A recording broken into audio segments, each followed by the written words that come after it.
Hey viewers, welcome to another game of the Casual Pro Gamer.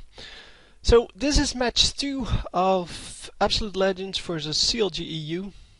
Game 2 of IPL EU qualifiers and blah blah blah. So we already saw game 1. If you haven't seen that yet, go watch that now, because otherwise you're going to be spoiled once the game starts, because the title, well, the top part of the video will probably have the score in it. Anyway, we see Janna Ashe bottom lane this time. The Ashe arrow, of course, going to cause a lot of team fights to go Absolute Legends way. Shen then as a pick for top lane, which is going to be awesome because Shen is just super OP. Nautilus, probably one of the strongest junglers now. And Ahri, probably one of the strongest mid laners at this moment. So against Corki Tarek, this should be kind of an equal match. None of them, both lanes kind of they are really defensive and they are really offensive, so they should kind of hold each other off. Two offensive teams would be much more interesting to watch, and two defensive teams would not result in anything really for us to watch. So anyway, Ravager Nocturne here, or Ravager, sorry. Nocturne going up against the Nautilus. And Nocturne will do decently with his ganks normally, but not nearly as good as Nautilus, because Nautilus is just, better at ganking. Although Nocturne doesn't really care about wards, Nautilus definitely does. So then Galio, he is going top lane against the Shen. That should be an interesting matchup. Oh, no. He's going mid lane with teleport. Okay. No, I just noticed it was Froggen, but... Okay, so he's going up against Ahri. That should be... kind of a matchup that I think will still go Ahri's way, but at least they have a decent chance here. And Irelia versus Shen, that is... I have no idea how that will go. So I will have to see where the game actually starts, and there we go. Oh no! There's the score. So CLG EU is up by 1 game to 0. And we will see what they do in this first set of the match. First little engage normally. They're going to try to either defend or, invade the enemy jungle. It seems both of them are going for the same part of the jungle. They did see each other. And the enemy, or the blue team, does back off. And they're going to defend at the choke here. And they should be okay. Yeah, they are okay. So drawing a very quick first blood and a flash going out from Wicked. I think the flash on that, the flash on Galio was also used. So 2 flashes and a kill against nothing. Oh no, Nautilus got a flash off. So what happened exactly? No, a little bit further back. Here we go. What happened? The Nautilus is going to flash in and grab someone. No, actually not. Nautilus is just running in. When did he flash then? Oh, here. This is where he flashed. But then, because he doesn't have the grab... Oh, I can't click them. He doesn't have the grab, so I don't know why he flashed there. Just the basic attack will, of course... stun them for like half a second at level 1, something like that. And I think that was his plan, but really not worth it to flash for that. Then again, he is the jungler, so he doesn't really care about that flash. And an early lead for Absolute Legends here. So CLG, already behind in gold, 700 gold behind. They are going to try to make up for that by invading this enemy jungle and I guess grabbing the raids, or the big raid at least. So they're going to make up for the fact that the enemy team is going to do double golems. So that turned out a whole lot better. And yeah, the blue team, excellent understanding of what CLG was going to do, because they should be going for blue. So the blue team should have been going for blue, because Nautilus needs blue to start. And yeah, so they anticipated that the red team would then go for their raids and their red buff. And that is indeed what they did. So excellent planning there. And definitely good anticipation. So Janna taking a lot of damage here from the Corki. And we already switched to top lane where nothing interesting is going on, and nothing interesting will go on for quite a few levels probably, because both of these champions cannot kill the other champion until, well, like level 6 or so. Wow, Yellow Pete so low! Are they going to be able to snipe him? No, no, he's healing back up, and he is going to take. It is going to take like 2 more basic attacks, and they can't really get into range for that. Plus he has Valkyrie up, so he should be fine. The jungler coming in here, Nocturne going to attempt to gank this Shen, but ganking Shen, yeah, we saw that time and time again. Ganking Shen is really hard to do, because he has his Shadow Dash, and the Shadow Dash will get him out of most situations. And if that doesn't work, he normally does have a flash, and he indeed does have a flash, and is going to use the Shadow Dash and the flash to get out. So nothing happening there. This Galio, however, is getting really low and actually gets killed. Yep, nicely done. The Nautilus coming in there for the gank. And meanwhile in bottom lane, yeah, we still have the Ashe who is pretty low and who is pushing her lane, but they do have a ward out, so it should be no problem. Still not a good idea to to push out too much, because people can always gank you from behind, like the little wall. Oh, or do this. That works as well. So a nice teleport coming in from the mid laner, and they're not going to manage to pick off anyone. But a nice job there, and that's why the ward was in that bush, making sure that the enemy team couldn't see that. Going to push back up to, or well, run back up to middle lane, and our bottom laners are now going back. Well, the Ashe and Taric, yeah, they went back. Wicked, yeah, he is going to be in a lot of trouble here, and they indeed pick him up. So nice gang there. I don't know exactly, I want to see that again, because I wasn't actually paying attention when this gank started. And that's because there was nothing on the screen apparently. So Wicked comes in. Oh, he comes in through the wrong side. So he wards that bush and then runs in way too far. No good reaction there. Normally he has excellent reactions, but this was definitely not good. So he caused his own death there. Warding that bush, that was of course a fine choice, but warding the bush and then running into the bush, that was not a good thing. He didn't even get grabbed by Nautilus there. He just warded the bush and didn't see that there was someone in there. He just wanted to run into it and then go from there to his lane. And normally we see like the split second reactions that these pro gamers should have, and he could have gotten out of it that way. I'm not sure if he would have lived, but at least he would have gotten into his tri-bush, and that would have made it a lot more difficult for the enemies to chase him. Plus he wouldn't be in the range of Nautilus.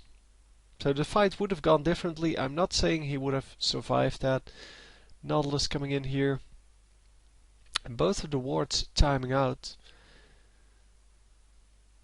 Corki once again going back. Oh no, he didn't go back last time. So Corki going back now. Going to pick up some new items. And here you see how the pros do that. They go back every now and then just to buy like a small item. What we see a lot in the Games from Viewers series is that people stay in lane forever, and because they're still they're still full health and they still have some mana, so they stay in the lane. But the important thing is this Corki now has two BF swords. Come on, two Doran's blades. Against Corki, against Ash's one Doran's blade, so that gives him a little bit of extra health, extra damage, extra lifesteal, and that makes him stronger in lane. And by doing that, by doing this simple thing, he can actually dominate the lane a little bit better. If you don't go back, then it doesn't matter how far ahead you are, because it's not going to show in your items. It only shows in your items if you actually buy the items when you have the gold. So it seems that Tarek doesn't know that there is a ward in the bush, or he just wants to stand in that bush, because it gives you vision over the bush, and obviously that's a good thing to have, because yeah, you want to keep that even if you don't have a ward in there, and even if the enemy has a ward in there, you still want to keep that vision alive. And both mid laners getting their blue. It is the way it's supposed to be, and it indeed turned out that way. So yeah, we're going to watch the bottom lane a little bit more. It is not the most interesting of lanes, and it is not the lane that I suspect will draw the most fire, because as I said, the Ashe Janna combo is very defensive, or can play very defensive. Obviously with Janna you can go both ways. You can go offensive and defensive, but Ashe really is a defensive champion until she's level 6, and then she can go offensive if you make a mistake, but then against Tarek that is not a good idea. Because against Tarek you have a stun against you, and if Tarek stuns you when you stun the Corki, then nothing is going to happen. So I'm thinking there is not a whole lot of action to be had in that bottom lane. They're going to harass a little bit, obviously, that's the way it works. But other than that, I don't think there's a lot of a lot of fun to be had there.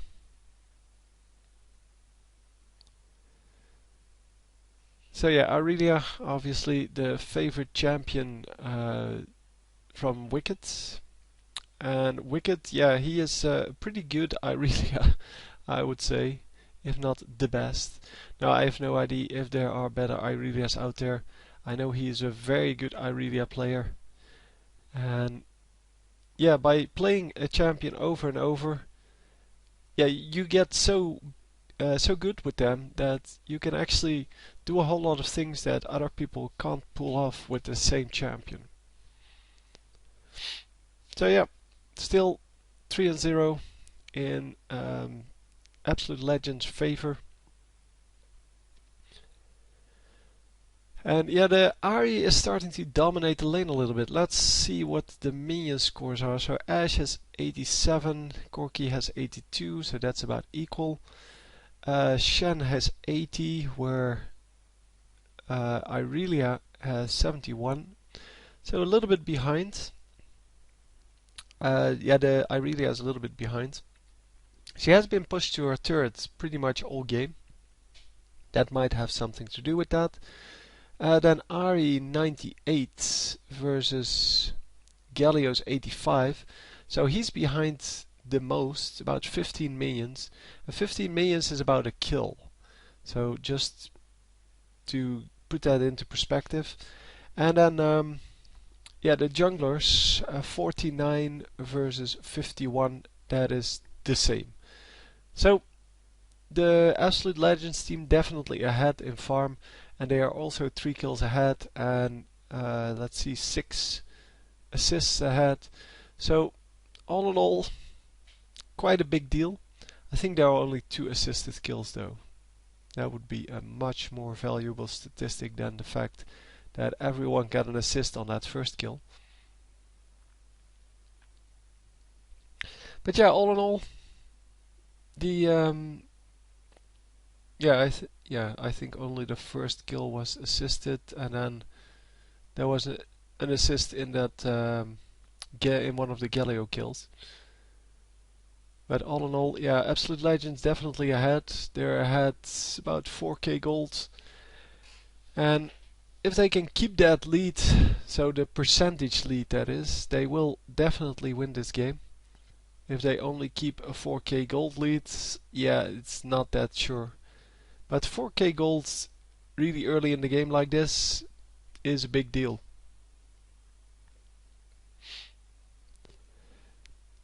Yeah, no, well, not a whole lot to say. It's kind of a passive match this time. Not a whole lot of ganks coming in.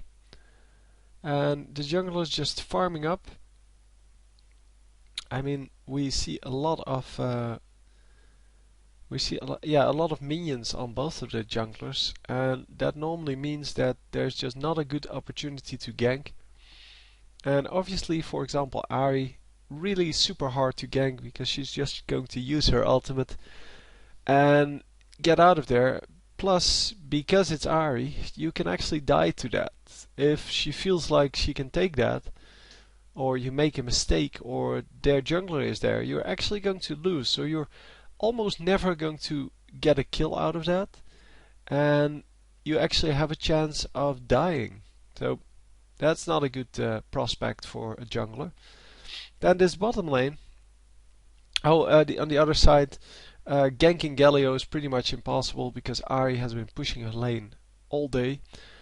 Yeah, the top lane, they should be killable, although yeah, as we saw earlier and have seen many times, Shen has such a good escape mechanism that he's really not going to be very scared of that. He's not going to be scared of the gank coming in, especially when he has his flash up. And yeah, with flash plus the shadow dash up, there's really nothing you can do as a jungler. And then, yeah, for the enemy jungler, once again, Irelia has been pushed to her turret most of the game. So, yeah, that's not really a good situation for ganking. And yeah, now with Nautilus having an Oracles, the game may change. So it may actually become a little bit of an aggressive game now. And wow, he flashes out of that. I mean, I'm sure he saw the Nautilus coming in, but really? I mean, Flash is such a valuable spell. I would have thought that he would be fine there, but yeah, obviously, because we have no vision and, well, no ability to rewind that and rewatch that fight, there's really nothing we can see from what skills she had up, what skills Shen already used, and those kind of important things. So it's kind of the typical shoutcaster way this. Like, oh my god, he's getting attacked by the Shen. But yeah, if we can't see what's going on, then we have no idea why he decided to flash out there. And that's what I want to know. Why does he decide to spend his most valuable resource on what seemed to be just a trade between the two? I mean, Nautilus was coming in, sure. But was he really going to reach that in time? I'm not sure. Anyhow. Nautilus, of course, has the grab, which is what he was afraid of. Because with that grab, yeah, you can pretty safely say that Irelia would have been dead. Because the grab into just a basic attack stun and then the ultimate, that is pretty hard to get out of. So if the one taunt from Shen would actually result in that, then I can understand that. But if you already used the shadow dash for some reason, then there is no real reason to flash out. So they're going to go aggressive here. Yeah, we saw the Shen ultimate coming in, but Shen actually gets the Nocturne here, and they're going to go aggressive on the rest of this team as well, tower diving like madmen. And yeah, it gives them 4 kills. So definitely a good one. And yeah, they're going to review this play, of course. So Ari coming in, and Ari going to ult out, but use her ultimate to do a lot of damage on the Taric right away. And yeah, gets a very easy kill, or they get a very easy kill on the Nocturne. And then in the meantime, in the bottom part of this fight, Nautilus completely wrecked the Galio, and they pick up some extra kills. So in the meantime, Wicked does the only thing that he can do, and that is just push this turret. And they're going to get another turret out of that, or well, the blue team are going to get 2 turrets out of that. And yeah, everything resets again, but it is 7-0, 7k gold ahead, and I know I'm supposed to, no, I'm not supposed to keep it interesting. This is just over. I mean, 7k gold at this stage, that is 1/3 of what CLG has. So you can see how that is, yeah, not really fair anymore. How this is not going to be a close game. And yeah, you can see here 10-1. So they get 3 more kills out of that for the Ashe. So Ashe dies, that's the first kill. And they're probably happy about that. But it's 11-1, and yeah, I can say that it's still really close, and I can say that it is really, they might make a comeback, but they're not going to be able to. I wouldn't be surprised if they surrender after the next team fight, because at this point this enemy team cannot really take Baron yet. They are not really capable of pushing up to the inhibitors, but they are going to get a free dragon here, which they can see because, well, there was a ward there. But yeah, if they lose the next team fight, they're probably going to surrender, because they're going to, well, lose anyway. And I think everybody agrees that if you're 10k gold ahead, well, no, behind, when you have 22k gold, so they have 50% more gold than you do, you're probably not going to win. And that is of course the problem. Because these pro teams are so good, they normally only need a very small gold lead. But if you have 50% more gold, that's just ridiculous. So anyway, they are still going to try to come back, obviously. But yeah, the red buff on the jungler now. So Nocturne with a red buff. Nocturne hasn't really been able to do anything yet. I haven't seen him use his ultimate once even, but I'm not sure if that actually shows up on this map or on this this display mode. So you would normally hear the darkness, but yeah, since I have the sound turned off, I cannot really well hear that. And a double kill for Ashe. I didn't even see the first kill, but Irida gets out at very low health. And yeah, at the top lane, Shen is just pushing. Because he knows that everyone is mid and there's no reason for him not to push. So another turret goes down, and yeah, they will be able to defend their inhibitor turret, because well, for now, there's no. So that's the first time he uses his ultimate. He immediately gets killed, and oh, that was because the surrender was already coming in. Told you. So they indeed lost the next team fight, and they immediately decided to surrender because there was nothing they could do. And I can try to make it interesting and say that they still have a very good chance to come back and blah blah blah blah blah. That's what these guys normally do. But I'm not going to. I'm going to just say it as it is, and there's no way you can come back from a 50% gold deficit in kind of the mid game. In the early game, if the one team has, I don't know what you start with, it's quick enough to see that. Yeah, so you start off with 3k gold each, around, it's a little less, but so if you're like 3k gold to 6k gold, yeah, that sucks. no, not 6k, to 4.5k gold. Then that sucks, but obviously you can come back from that. But in the later game, so in the mid game or late game, if you're 50% gold behind, no, if the other team's 50% gold ahead, then you're not going to catch up, ever. So, hope you enjoyed. I will see you next time. GG.